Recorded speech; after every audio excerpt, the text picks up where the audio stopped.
I myself and a lot of people are currently enjoying the tools and services and communities even that people have built over the course of the bear market.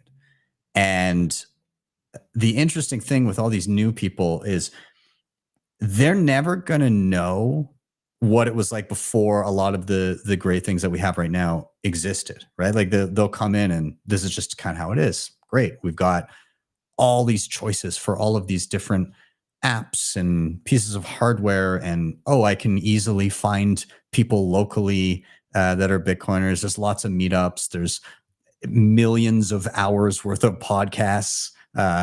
Obviously, there's books and there's resources and websites and there's so much stuff that's available. And so they're coming in with a lot of resources at their fingertips, which is great.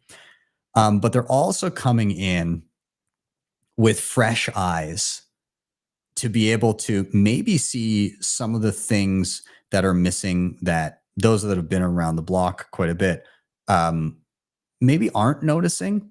Having fresh eyes on anything can give some new perspective. And I'm sure there's going to be plenty of bad takes that come with that as well. But it's always good to have another set of eyeballs to come in and say, what about this? Like, I would really like to have this feature or this app or this device, or I'd like it to do this.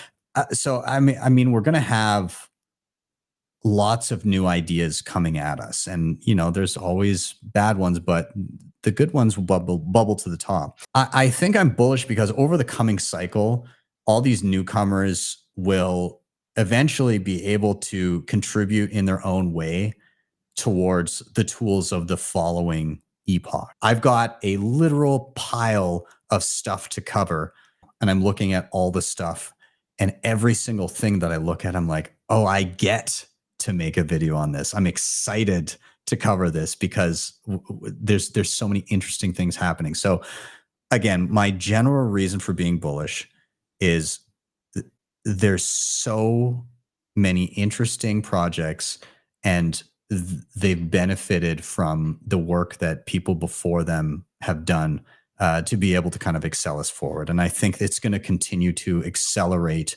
as newcomers benefit from the wealth of knowledge that the previous epochs have been able to create and distill in more digestible pieces. Today's Bullish Bit was brought to you by Bitcoin Well. I love how they make buying Bitcoin simple while keeping self-custody a priority. You can sign up today by scanning the QR code on the screen or clicking the link in the show notes.